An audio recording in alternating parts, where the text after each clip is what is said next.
Kalau makan siang udah dipikirin belum tuh? Sekarang kalau makan siang buat sekolah, mati dong UMKM yang. Kalau mau bunuh korupsi, bunuh konsumerisme dan feodalisme yang Bapak lihat setiap hari di jalanan. Karena adanya feudalisme, maka oligarki ini lebih mudah nih. Ditambah gelar-gelar macam-macam yang bisa dibeli hari ini, begitu ya. Dengan keadaan seperti itu, ini kan gampang sekali dikendalikan oleh asing, pasti toh. Yang jadi kendala adalah infrastruktur itu jangan saling membunuh. Kalau pakai APBN, jangan bangun tol, gedein aja jadi highway, lepasan ke swasta. Cuti bersama, itu kan egoisme pemerintah tidak bisa mengontrol kemacetan mudik. Siapa yang menguasai uang, menguasai dunia.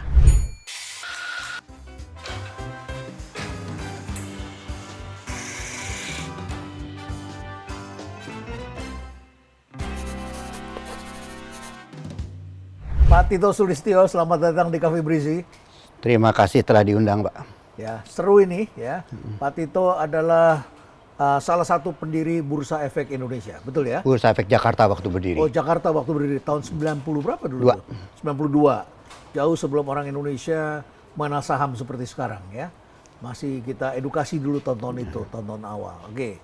Kemudian juga menjadi Direktur Utama Bursa Efek Indonesia belum lama ini. Jago punya media. Koran, gitu ya, investor. Koran, ya. Terus kemudian juga banyak sekali Anda berkiprah di sektor real, di jalan tol, kemudian di sektor keuangan, ya, dan banyak lagi. Ya. Menarik sekali, Anda adalah orang yang turut mewarnai ekonomi Indonesia dengan sebagai praktisi maupun sebagai regulator. Pernah juga menjadi pemimpin di sana.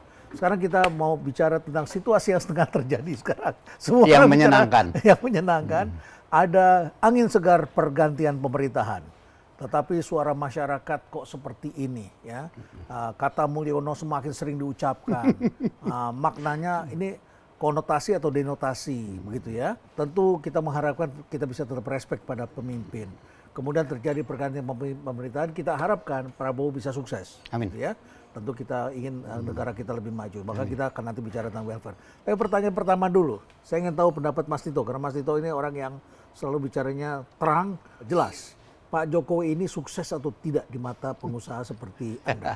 Sebagai profesional, Ya. jika kita mengukur sukses atau tidak, itu yardsticknya apa? Memang 5 tahun Pak Jokowi ada RPJM 5 tahun. Ya. Itu general sekali. Misal, dibangun jalan tol sekian ratus kilometer. Tapi tidak jelas tuh jalan tol di mana, gunanya apa. Ya. Dengan segala hormat, saya ingat dan lebih strategis, saya ingat bagaimana di awal 1990-an, Lee Kuan Yew dengan tangan pendek putih berbicara 25 tahun Singapura. Dia bilang gini, Singapura itu negara kecil. Ya. International flight, nggak ada domestic flight. Ya. Dia tidak punya raw material, tidak punya market, sawah, tidak punya bahan baku ya. Karena dia bilang, saya harus membangun Singapura seperti mengoperasikan satu perusahaan. Jadilah Temasek. Dan itu dijalankan secara struktural. Kadang-kadang saya berpikir, Pak Jokowi orang baik, membangun banyak sekali infrastruktur. Ya. Tapi saya kadang-kadang bertanya, infrastruktur itu single investment. Ya. Saya ingat bagaimana saya ke Medan, baru sekian tahun tolnya jadi, udah bangun airport. Dua-duanya mati. Saya kadang-kadang ditanya, Tok, Kertajati jalan nggak? Nggak. Siapa yang bunuh? Professionally, saya bilang bus. Walaupun masyarakat membutuhkannya. Orang yang mau ke Padalarang. Ya. Tapi seorang yang mau ke airport. Ya. Lebih cepat dan lebih banyak pilihan kalau di Cengkareng ada bus. Infrastruktur adalah single investment. Infrastruktur adalah single investment. Single investment. You nggak bisa bangun yang lain sebelum yang ini jalan. Mati dong. Ya, ya. Jangan dibikin kompetitornya sebelum dia bisa hidup balik modal. Balik modal. Kalau swasta marah dia. Tapi saya tuh pertanyakan Kertajati, orang Bandung lebih cepat ke Cengkareng. Oke, bus bagus nggak? Bagus. Tapi harusnya ke Cengkareng. Kalau ke Surabaya. Ya. Kalau ke Bandung kedekatan. Terlalu dekat. Tapi jadi saya baru kadang-kadang ngamun udah sampai kita. anomali mengenai itu. Tapi apakah Pak Jokowi bangun? Yes. Tapi jika dibanding dengan yardstick yang ada, tidak pernah dibandingkan, itu debatable buat kita. Apakah dia membangun hanya single infrastruktur tanpa memikirkan adanya ekosistemnya, atau dia memikirkan satu kesatuan? Begitu. Itu yang menjadi kendalanya. Yang jadi kendala adalah infrastruktur itu jangan saling membunuh. Jadi jangan saling membunuh. Single investment. Oke. Yang paling konkret buat saya adalah Medan. Tolnya belum apa-apa, sudah bangun kereta. Ini senang, masyarakat senang. Punya pilihan. Punya pilihan, murah.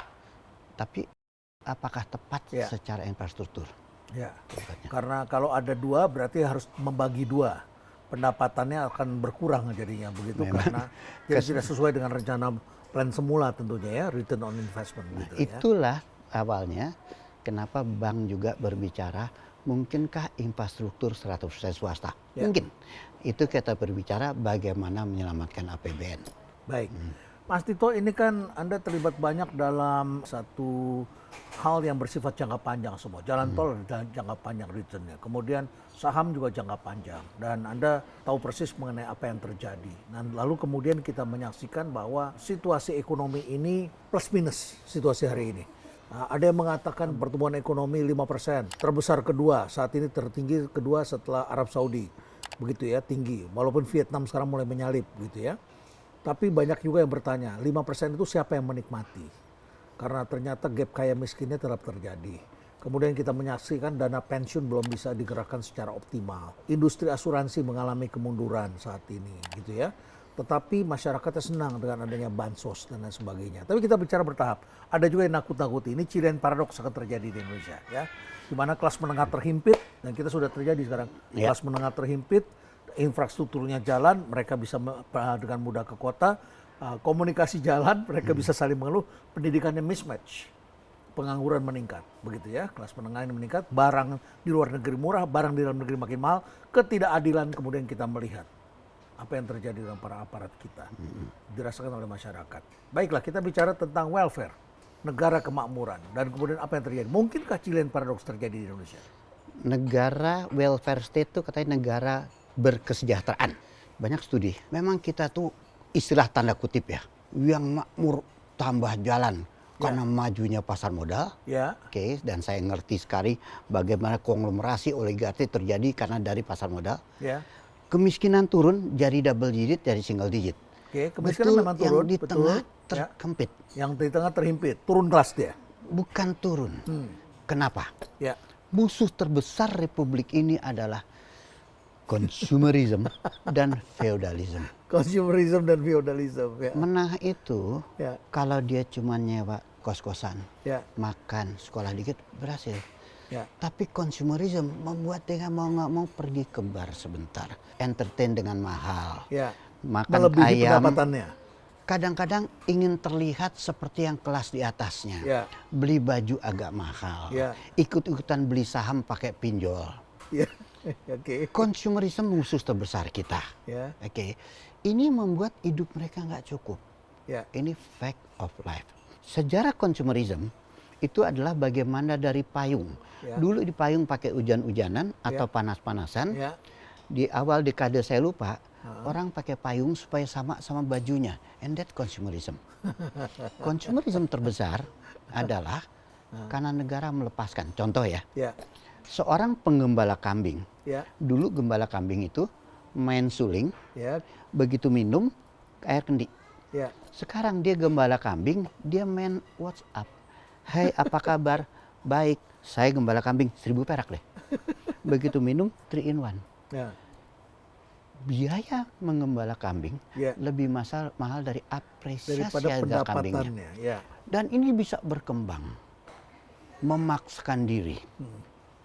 Yang lebih konkret lagi, bagaimana banyak pejabat tanda kutip orang pakai mobil yang bisa 4-wheel drive, Ya. pakai ini di jalan lurus dengan mahal, Ya. Ya. pakai tas harga ratusan juta. Ya.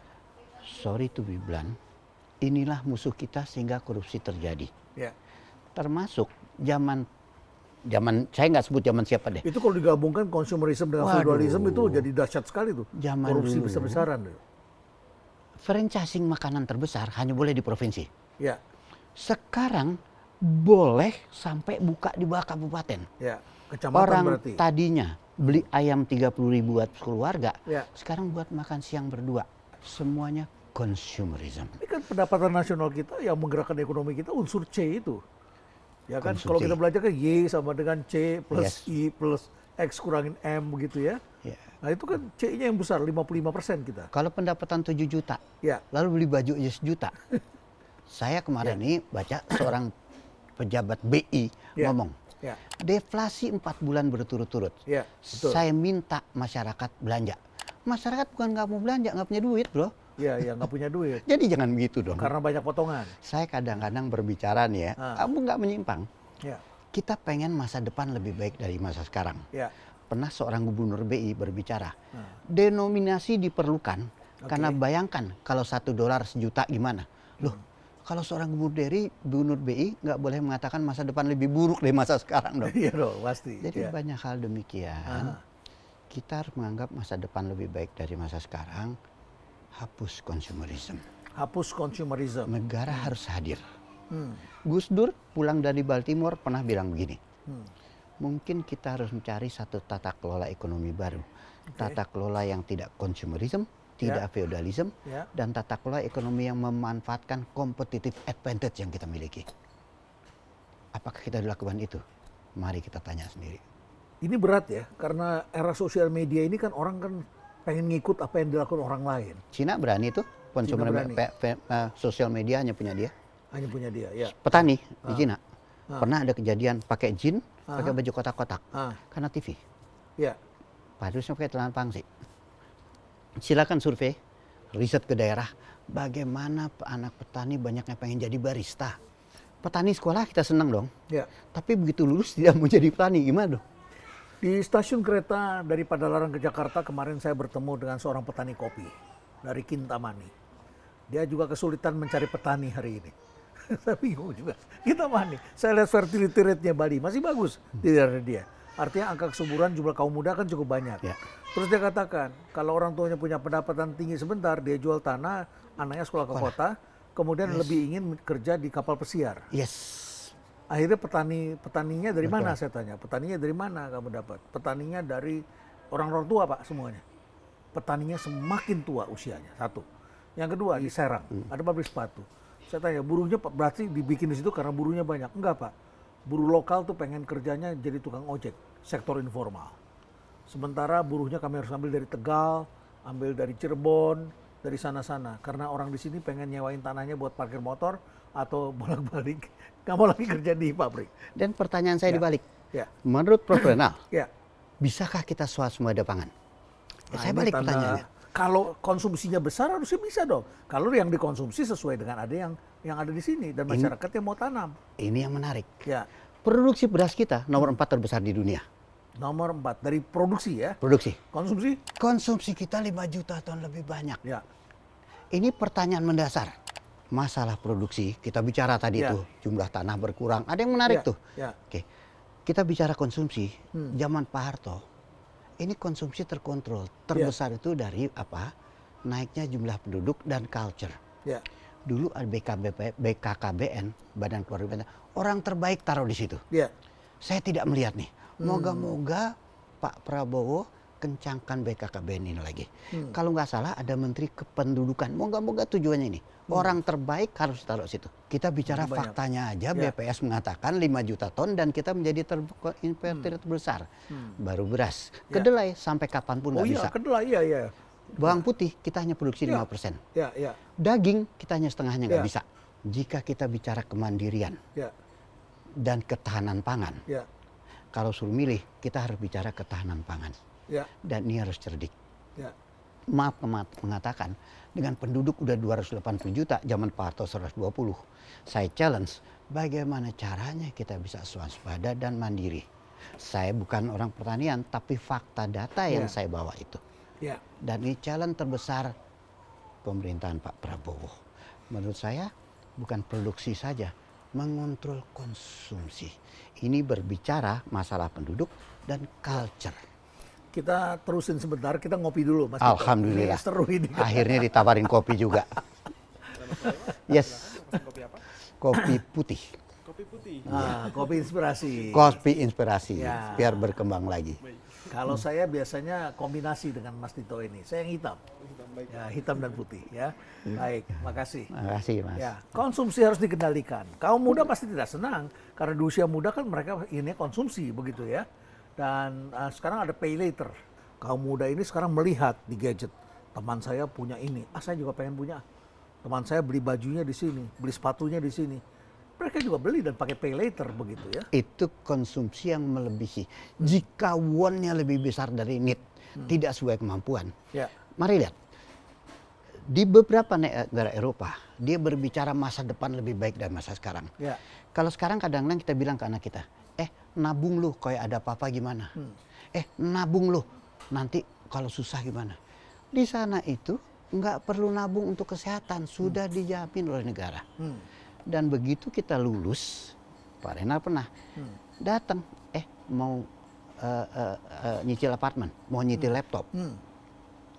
Kita ini jika masa depan lebih buruk dianggap dari masa sekarang, konsumsi karena consumerism lebih besar, maaf mengatakan bonus demografi bisa menjadi bumerang terbalik. Jadi beban. Yes. Ya.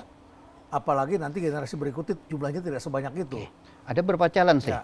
Bisakah kita ketahanan pangan? Kalau kita bisa challenge, Ya. kemandirian kita hanya bisa ketahanan. Bonus demografi itu challenge Ya. apa bonus? Mari kita bicara. Asuransi dana pensiun, Ya. dana panjang apa enggak? Welfare bagus atau enggak? Mas Tito, kita bicara juga tadi saya sudah menyinggung soal welfare state. Negara-negara yang bahagia itu adalah negara-negara yang kita sebut welfare state. Skandinavian ya. Skandinavian itu Ya. ya. Tingkat kebahagiaannya tinggi karena spending mereka dalam education itu free, kemudian kesehatan juga free, begitu bagus-bagus lagi ya. Yes. Bagus-bagus pendidikan, kesehatan, infrastrukturnya bagus, kemudian juga jaminan pensiunnya bagus. Mungkinkah kita menjadi negara welfare state? Kan sekarang kita lihat jamuan BPJS dikasih ke masyarakat generous gitu ya. Kemudian apalagi itu ada bantuan buat sekolah walaupun masih 40% nih pendidikan kita, tenaga kerja kita pendidikannya SD begitu ya. Terus kemudian banyak sekali bantuan-bantuan. Kira-kira kita bisa nggak mengejar itu? Gini, saya sangat setuju negara berkesejahteraan. Ya. Oke. Itu janji kemerdekaan kita. Ya. Janji kemerdekaan adalah sekolah sama kesehatan. Ya. Saya lihat apa yang Pak Prabowo rencanakan. Sekolah, Ya. kesehatan, Ya. perumahan mau dibangun. Ya. Makan siang, saya mau challenge nih makan siang. Apakah makan siang gratis bagus? Let's talk later. Ini challenge terbesar saya. Saya percaya kalau Pak Prabowo konsisten welfare state sesuai janji kemerdekaan, bisa. Itu balik lagi. Makan siang, saya tanya, makan siang bagus nggak? Gini, saya insya Allah ya, Ya. 2004 saya selalu buka puasa, insya Allah menjalankan buka puasa. Ya. Cuman 200 orang. Baru seminggu didatengin tukang warung. Pak, kalau Bapak buat terus, warung saya tutup. Sekarang kalau makan siang buat sekolah, mati dong UMKM yang warung-warung itu mati. Mati. Dan caranya gimana? Kantin-kantin di sekolah-sekolah mati. Bukan di sekolah nggak apa-apa deh. Libur aja, Ya. cuti bersama aja mereka udah marah. Ya. Karena setiap cuti bersama, itu kan egoisme pemerintah tidak bisa mengontrol kemacetan mudik. Sorry to be blunt. Akibatnya apa? Tukang-tukang warung di pinggir itu mati, nggak ada pendapatan. Kalau makan siang udah dipikirin belum tuh? Mereka yang beli siapa? Ada jalan keluar nggak? Jangan sampai terbentuknya konglomerasi baru gara-gara makan siang. Ya, ada pengalaman menarik di Banyuwangi ketika Aswaranas menjadi bupati di Banyuwangi. Dia ingin memberikan tunjangan berupa makanan kepada para lansia. Apa yang dilakukan? Dia berbicara dengan para pemilik warung. Nah, jadi makanannya beli dari warung. Jadi pemerintah beli makanan dari warung, kemudian mengantarkan tukang ojek. Yang menarik adalah ternyata tukang warung tergugah. Jadi tadinya ada 8, dia tambahin. Saya 2 dari saya 10. Atau tadi makanannya hanya ini sama ini. Karena pemilik warung tergugah, dia ingin tambahin lauk begitu ya. Jadi macam-macam partisipasi masyarakat. Jadi uangnya tidak serta-merta pemerintah yang mengatur sendiri, tapi pemerintah bekerja sama dengan ekosistem begitu. Mungkinkah itu terjadi? Lebih konkret, Ya. jika pemerintah mengeluarkan kartu makan 08. Kartu ini dikeluarkan oleh bank. 08 ya. Oke, Karena katakan Prabowo 08. Lalu kartu ini hanya Ya. bisa 15.000, Ya. belanja sekali antara Ya. jam 10 jam 2 di warung-warung. Ya. Warung tercatat. Ya. Jadi orang ini belanja di warung di sekolah itu. Dan ditentukan makanannya apa ya? Tidak Bebasin boleh aja warung yang ada. Nanti yang dibeli potato chips dan soda. Kita bicara kesejahteraan atau bicara UMKM. Biarkan itu jangan sekaligus, pelan-pelan. Ya. Apa yang menarik dari situ? Keberpihakan kepada UMKM. Ya. Yang kedua adalah kita nggak punya data UMKM. Dalam jangka pendek Bapak dapatkan data UMKM seluruh Indonesia yang di pusat itu. Digitalisasi. Yang kedua adalah keberpihakan kepada UMKM. Oke. Yang ketiga adalah nggak keluar uang. Ya. Dalam satu waktu, katakan ini yang di Kediri, begitu udah jalan, dia datangin tuh perusahaan mobil di sana. Kita bicara ini on competition Michael Porter ya. Ya. Ini sekolah ini lo yang tanggung ya, di Bangka gitu. Timah, sekolah ini lo yang tanggung ya. Lama-lama nol tuh biaya pemerintah. Intinya adalah Jadi partisipasi masyarakat. daripada warung itu bikin, Ya. yuk kasih kartu, dia boleh makan antar jam 10 sampai jam 12 di warung itu. Ya. Pelan-pelan diperbaiki gizinya. Ya. Tapi jalan dulu, gratis dulu.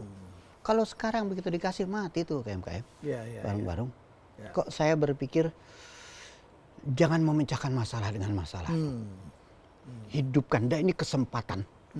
Bayangkan keberpihakan dan you punya data basic data mengenai UMKM. Karena mereka wajibkan daftar. Ya. Yang bikin kartu siapa? Perbankan. BRI contohnya. Selesai itu. Ya. Menurut saya harusnya bisa jalankan. Kenapa Cina bisa? Lain lagi di Cina. Sekolah itu ditutup. Artinya bukan belanja di luar, sekolah ketutup, makan emang dari dalam gitu kan. Bawa makanan dari rumah gitu. Tapi buat saya ini ide bagus, bagian daripada negara kesejahteraan. Cuman jangan bunuh UMKM. Ya, jadi cara perlu terus disesuaikan, diperbaiki. Masuk akal nggak kalau pakai sangat kartu masuk akal. dikeluarkan 08? Sangat masuk akal. Karena sekarang semua masyarakat sudah bisa berakses dan mempunyai kartu yang Ini kartunya dibikinin oleh bank, BRI bikin kartunya, digital. belanja segini, Ya, selesai, perbaiki. bisa juga bekerja sama dengan PT Pos misalnya. Ya, Dengan katakan macam-macam, demikian. Baik. bisa aja. Mas Tito, kemudian sekarang kita kan perlu dana nih untuk membangun ekonomi kita. Tadi Anda menyebutkan bangunan keuangan itu ada bangunannya. Paling bawah fundamental itu dana pensiun dan asuransi. Kemudian di atasnya ada perbankan. Kemudian pasar modal. Kemudian ada lagi Alat investasi yang di alat atas. investasi yang lain ya, alat investasi yang lain. Baik. Kemudian baru kripto yang di atas. Jadi kalau kripto jatuh, it's okay, cuman atasnya aja yang jatuh begitu. Tapi kalau ini adalah bangunan fundamental yang paling penting kita bangun. Baik. Kemudian sekarang kita lihat di Indonesia sendiri dana pensiun ini bagaimana keadaannya? Apa tadi roadmap-nya baru jadi? Yes. Tentu kan juga banyak penyimpangan terjadi kan? Memang investasinya Ya. terjadi penyimpangan. Ini fraud. Ya. Tapi ignoring fraud ini, Oke. tapi bagaimana negara hadir bersama otoritas jasa keuangan dan BI membangun. Ya. Contohlah, kan pertanyaan mendasarnya nih. Negara ini selamat menurut saya jika kita bisa menjaga APBN. APBN kita selalu dibikin defisit budget. Ya. Itu yang saya selalu mempertanyakan. Kenapa nggak balance budget kan? Kenapa ya kita bicara soal Balance defisit budget budget? itu artinya pendapatan dengan pengeluaran seimbang. Rencananya begitu dong. Ya, Masalah nanti kalau kedua, kita selama ini defisit maka kita ambil utang. ya artinya gini, di plannya jangan dong gitu ya. Ya. Pertanyaannya supaya plannya nggak bagaimana? Ya. Nah ini ada tantangan terbesar kita memang.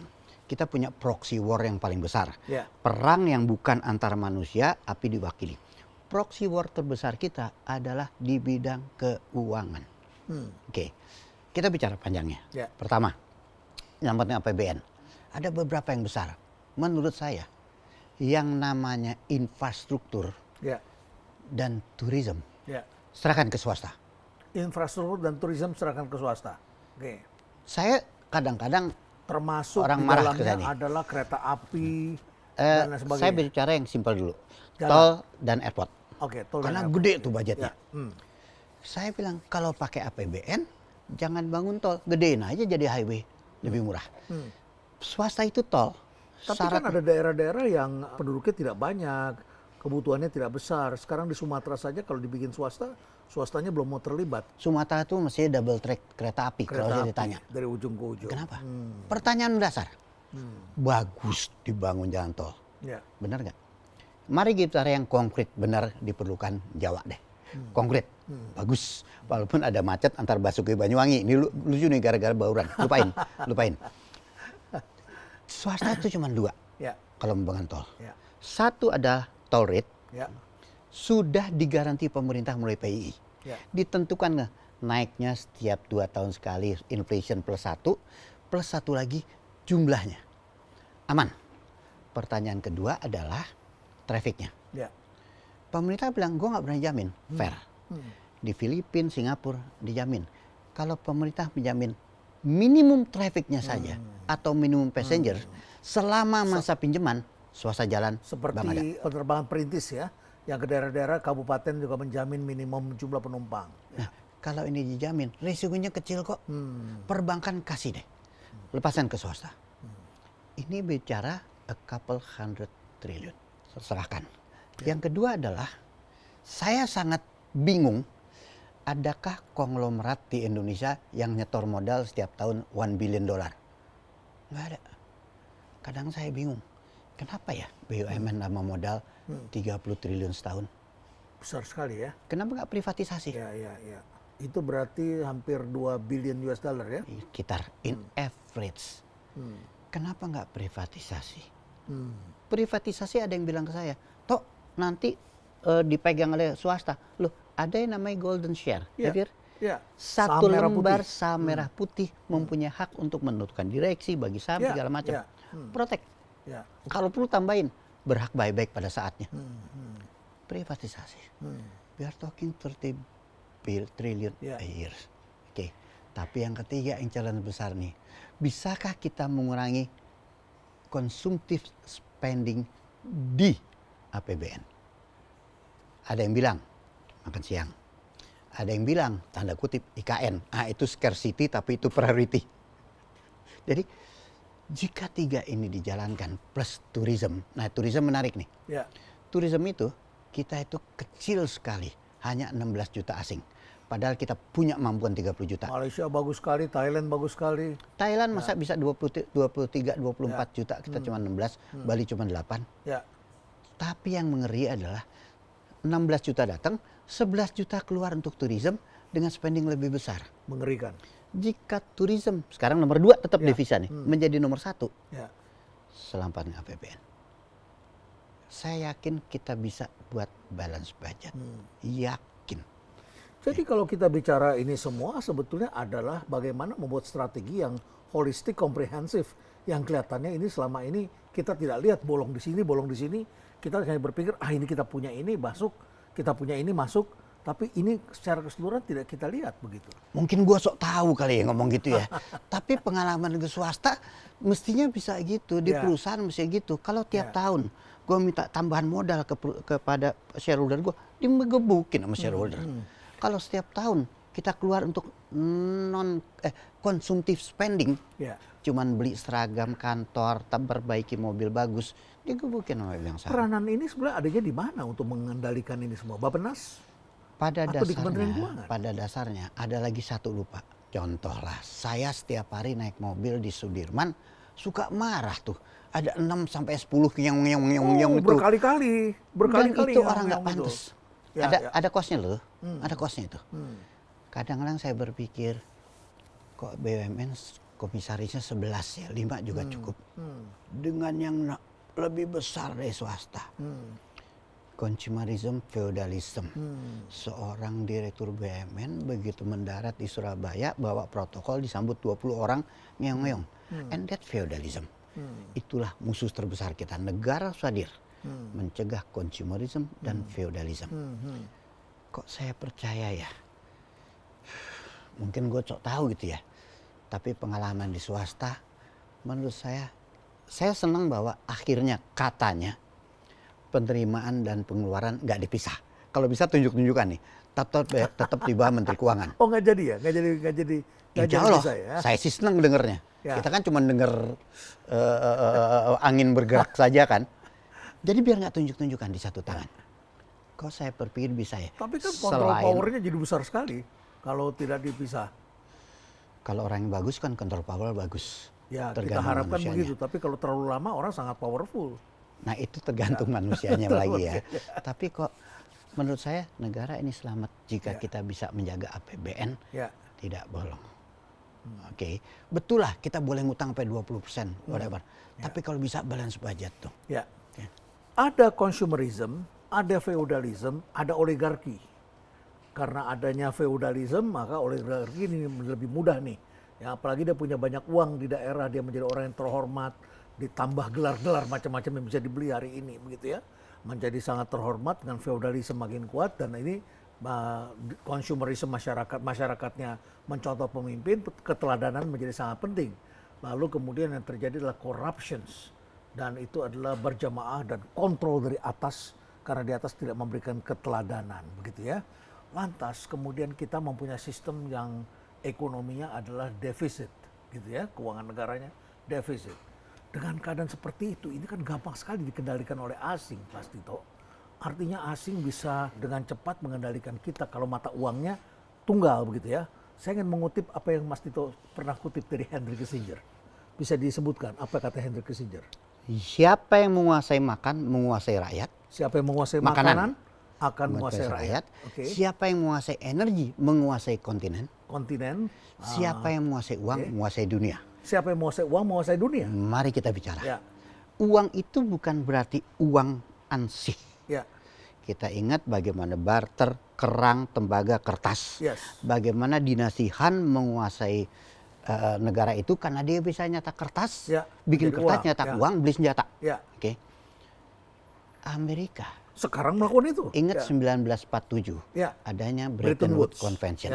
$1 itu 3,5 troy emas. 1971 Nixon perang dengan Vietnam. Dia menyetak uang nggak bisa. Dia keluar dari Bretton Woods. Jadi artinya sekarang tidak pakai emas lagi. Pertanyaan mendasar. Apakah $1 masih 3,5 troy emas?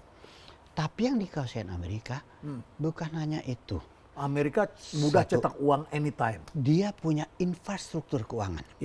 Yang namanya budget negara kita 3.000 triliun dolar. 3.000 triliun, gagah. Yang namanya cadangan devisa kita 2.300 triliun.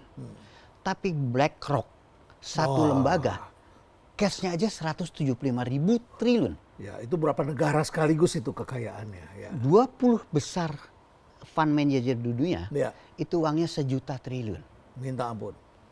Satu, dia kuasain uangnya. Kedua, dia punya infrastruktur yang namanya securities company, Morgan. Adakah infrastruktur sampai Swift Asia? Mereka pegang. Pernah ada satu securities company namanya Peregrine, sempat gede. Ada tanda kutip dibunuh oleh mereka. Yang kedua, semua rating negara ini mereka kuasain. S&P.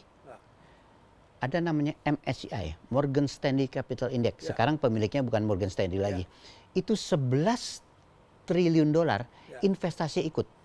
Indonesia tadi 2,7%, tinggal 0,3. Jadi kalau kita perang sama teman-teman di sana, dia turunin rating lo, dia turunin budget lo, suruh jual rupiah, suruh jual saham kita. Dengan 50 miliar dolar katanya, 98 kita dibunuh. Bayangin kalau kita lawan mereka. Nah, ada satu isu. BRIC, Brazil, Rusia, India, Cina, dan South Africa. Ini kerajinan udah market share-nya paling dia mereka. Oil services, natural resources, market share besar. Tapi uang masih dikuasain sini. Dan infrastruktur, jangan salah nih. Bukan hanya uang, tapi infrastruktur keuangan dunia. Ada satu bacaan yang mengatakan, katanya Cina mengeluarkan yuan digital currency yang di backup emas. Makanya mereka beli emas turun, harga emas naik. Pertanyaannya kapan nih? Itu yang mendasar buat saya. Oke. Kalau uang itu tetap dikuasai satu negara, memang ini debat yang panjang sekali. Jadi siapa yang menguasai uang ini bisa menguasai dunia. Yes. Dan sekarang ini Amerika menguasai dunia. Buangannya uang dan infrastruktur keuangan. Infrastruktur keuangan, Fund management. Sementara Cina sekarang mulai mengendalikan emas. Bukan mengendalikan emas. Rencana mengeluarkan. Tapi ini enggak resmi ya.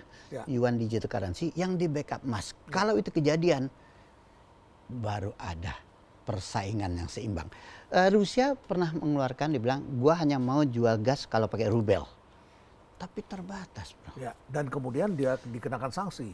Apalagi karena ada macam-macam ya, negara-negara yang tidak mau menggunakan dolar kan rata-rata kena sanksi juga. Jadi ada yang tanya ke gue, Tok, mendingan berteman sama Cina atau sama Amerika?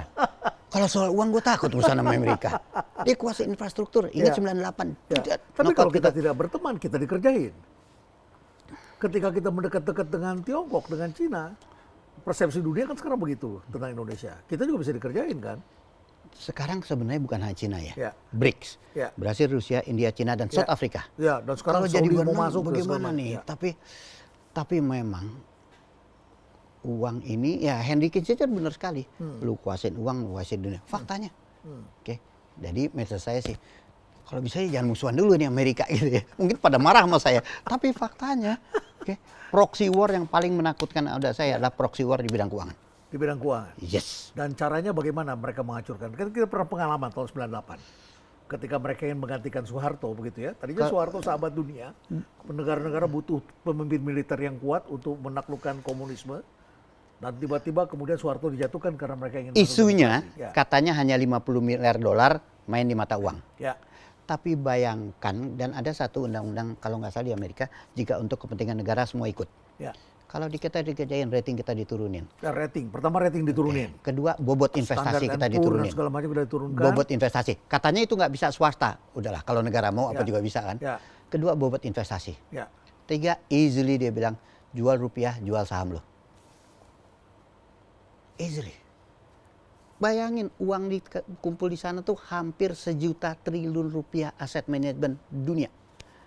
Saya pernah ketemu waktu itu David Komensky, masih vice presidennya Merrill Lynch. $1 triliun per rupiah. 1 triliun rupiah. Padahal kita ini hanya utang negara kita 8.000 triliun. Ini ada menarik. Cadangan devisa kita kan 2.300 triliun. Ya. Cash on hand-nya Apple aja di atas itu. Satu company Apple di atas itu. Ya. Kadang-kadang saya berpikir nih, jangan-jangan pasar modal satu solusi ya. Sekarang tuh Pertamina nomor 165 di Fortune 500. Kadang-kadang berpikir gila gitu ya.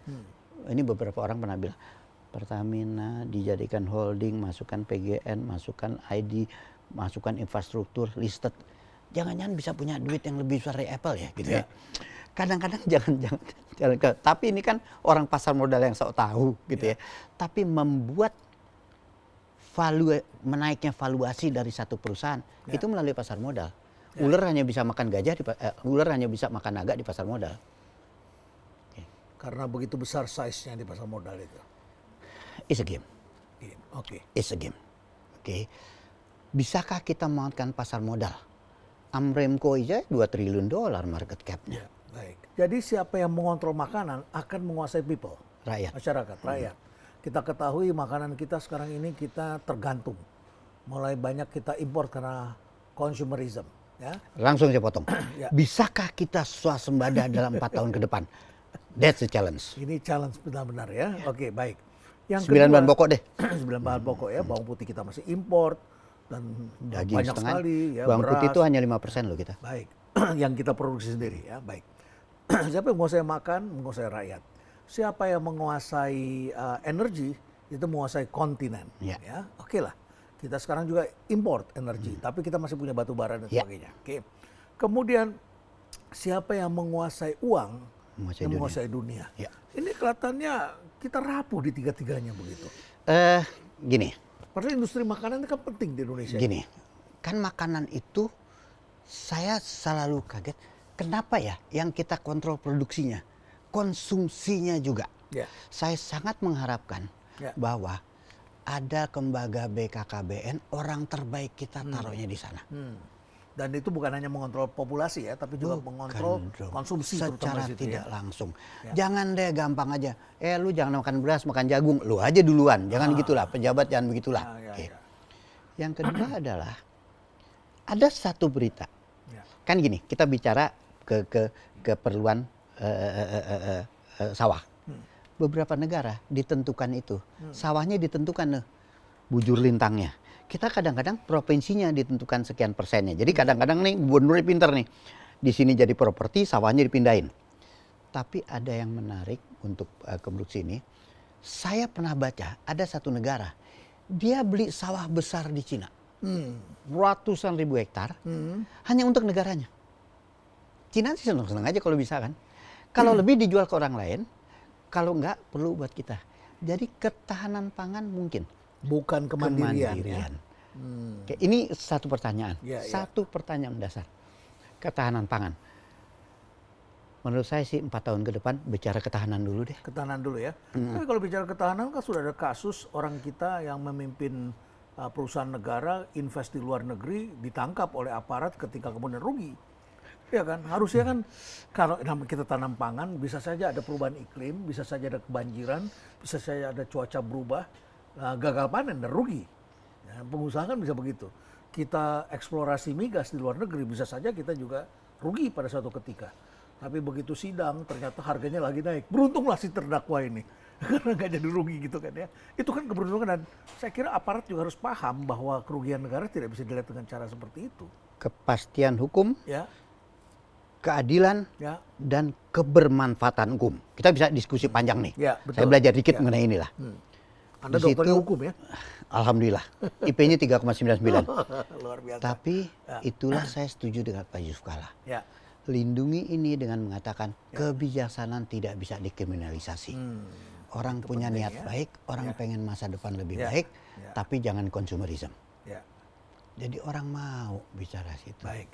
Mas Tito, terakhir Anda adalah juga anggota Badan Supervisi OJK. Supervisi OJK ya. Dan ada hal yang menarik di dunia asuransi.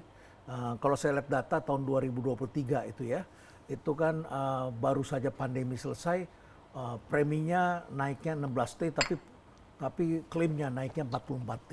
Kan luar biasa klaimnya. Terjadi medical inflation yang luar biasa. Dan pada waktu itu adalah situasinya adalah situasi keadaan orang baru selesai COVID begitu ya. Kemudian sebaliknya 2024 ternyata preminya naik preminya turun ya, turun 24 triliun.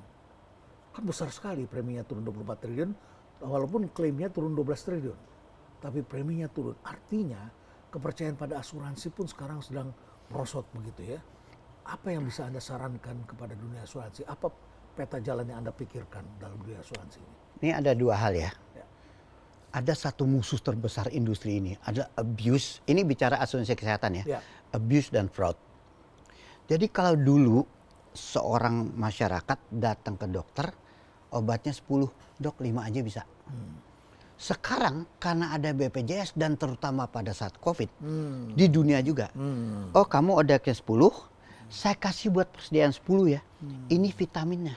Oh kadang-kadang lambungnya sakit, ini dikasih lambung Supaya obatnya. tagihannya naik. Oh kepada nanti kamu pemerintah. kesana ya. Ya. Ini abuse. Ya, abuse. Abuse. Yes. Ini musuh terbesar, belum Freud ya. Ya. Tapi kesehatan sudah tahu ini, sudah mulai berkurang. Dan di sini harus benar-benar turun. Ya. Itu kalau ada abuse, panggil pemiliknya, panggil dokternya. Ada isu yang katanya fakta. Dokter dikasih target masukin orang ke rumah sakit. Saya punya pengalaman. Supir saya masuk tiba-tiba langsung ICU. Dibilang ini, yang bayar BPJS ini. BPJS tambah lama tambah bagus. Oke. Nah, Ini sama juga dengan isu di Opjin beberapa tahun yang lalu terjadi pasien yang masuknya harusnya keluarnya melahirkan secara normal tapi kebanyakan masuk ke operasi sesar. and that abuse. Ya. Ini harus dikurangin. Oke, ini yang pertama. Ya. Yang kedua balik yang ke tadi. Tapi BPJS tambah bagus, asuransi sosial tambah bagus. Ya. Memang pertanyaan dasar saya, jika kita mau welfare state secara konsisten, Ya. ada resiko asuransi kesehatan. Karena udah BPJS ngapain lagi? Banyak sekarang perusahaan itu BPJS saja, udah bagus kok. Dan kita senang dong BPJS tambah bagus. Sekarang pertanyaannya, bagaimana membuat dana mobilisasi dana jangka panjang? Ya. Tapi untuk confidence, satu yang paling penting, lembaga penjaminan asuransi harusnya 2017 12 Desember diperpanjang menjadi 2028. Saya mau sarankan lama dipercepat. sekali ya. Itu P2SK, Undang-Undang Pengembangan Sektor Keuangan. Yang kedua adalah again dana penjaminan pensiun. Sangat syaratnya. Ya, berarti ini adalah tata kelola kalau tadi ada abuse dan tadi fraud itu ya, tata kelolanya perlu ditingkatkan. Sudah berkurang sih. Sudah berkurang, oke. Berkurang sih. Tapi dengan pihak kita melihat yang di sini berkurang di capital market. Ada isu juga fraud di situ. Fraud atau apa itu? Abuse juga barangkali. Gini, fakta aja deh. Ya, Ada 5 orang dipecat, ya di ada tanda kutip Bursa belasan Efek orang Indonesia. ya, di penilaian. Ya, Pecat karena terima uang. Ini fakta. ya, terima uang dari emiten, Calon emiten calon emiten. diumumkan. Ya. Pertanyaannya, yang ngasih siapa, yang terima siapa. Tidak diumumkan. Saya harus mengatakan begini saja, karena saya adalah anggota Badan Supervisi, saya hanya mengatakan satu hal. Filosofi dasar dari pasar modal adalah keterbukaan, transparansi, open ini. Hanya itu yang saya bisa katakan. Berarti di situ ada fraud karena menerima uang dan kemudian ada pihak yang diuntungkan dan masyarakat dirugikan karena mendapat informasi yang tidak benar, begitu kan, kurang lebih begitu ya. Saya tahu detailnya, tapi saya menyatakan filosofi dasar. Transparansi. Pertama, legal and administratively clean, gue publik gampang. Yang kedua, transparansi. Ada di undang-undang, ada di POJK, ada di P2SK. Pasar modal ya, transparansi. Baik. Tolong lakukan ini. Baik. Terima kasih Mas Tito. Kita Sama-sama. sudah bicara tentang Pak Jokowi. Moga-moga ada gunanya, menarik buat kita. Ini pembicaraan panjang lebar, tapi ini adalah dari pengalaman. Pak Tito ini bukanlah seorang ekonom, tapi dia adalah seorang praktisi. Dia tahu persis keadaan apa yang terjadi di lapangan. Mungkin so tahu. Dan juga dekat dengan pengambilan keputusan. Jadi tahu apa otak-otak mereka. Tapi sebagai seorang senior saya di Fakultas Ekonomi UI, saya mengapresiasi kita berbicara yang luas ya. Kita mulai mengevaluasi pemerintahan Jokowi tadi seperti apa. Kemudian kalau ada waktu kita bahas lagi mengenai kabinet ya yang akan dibentuk ini. Kemudian kita bicara tadi soal dana jangka panjang, dana jangka pendek. Kita bicara juga tentang pangan. Kita bicara juga tentang geopolitik dunia yang ujungnya adalah siapa yang menguasai uang dunia dan apa akibatnya kalau kita terus mempertahankan belanja negara kita defisit, begitu kurang lebih ya. Dan ini adalah pemikiran-pemikiran bagi orang muda agar bisa memecahkan masalah ini di kemudian hari. Dan tentu saja juga pesan kepada kabinet yang akan datang agar bisa menangani sebaik mungkin agar negara kita tidaklah beresiko menghadapi hal-hal seperti ini. Boleh satu nggak? Lebih berat. Boleh satu nggak? Siapa sih yang paling pantas jadi menteri? Saya nggak tahu lu buat atau nggak nih. Seorang pegawai negeri itu adalah dites. Pernah ikut nggak tes pegawai negeri di Senayan? Oh ya. Okay. Saya ikutnya ya untuk menjadi calon pegawai negeri dosen tetap. Ya. Sesudah itu di interview. Setahun pertama jadi kacung. Ya. Siapin meeting. Tahun keempat, kelima disekolahin jadi master. Sesudah itu mereka balik ke Indonesia baru jadi kepala biro direktur. Sesudah itu tahun ke-10, tahun ke-9 disekolahin jadi PhD. Baru balik dari dirjen. Jadi seorang dirjen negara udah invest. Seorang dirjen udah pengalaman. Adakah yang lain paling pantas jadi menteri selain dirjen? Dan itu dibuktikan zaman Pak Harto. Berhasil, semua menteri utama dirjen. Jika plannya tidak jelas yardsticknya. Planning. Organizing-nya adalah kalau presiden jabatan politik, wakil presiden jabatan politik, menteri jabatan politik, direkturnya siapa? Organizing. Bagaimana monitoring dan controlling. Moga-moga menteri-menterinya adalah direktur beneran. Baik. Pak Tito, terima kasih banyak. Ya. Mudah-mudahan informasi ini semua bermanfaat bagi para penerus bangsa. Dan kita doakan agar lahirlah tokoh-tokoh yang bisa mengatasinya. Stay relevant.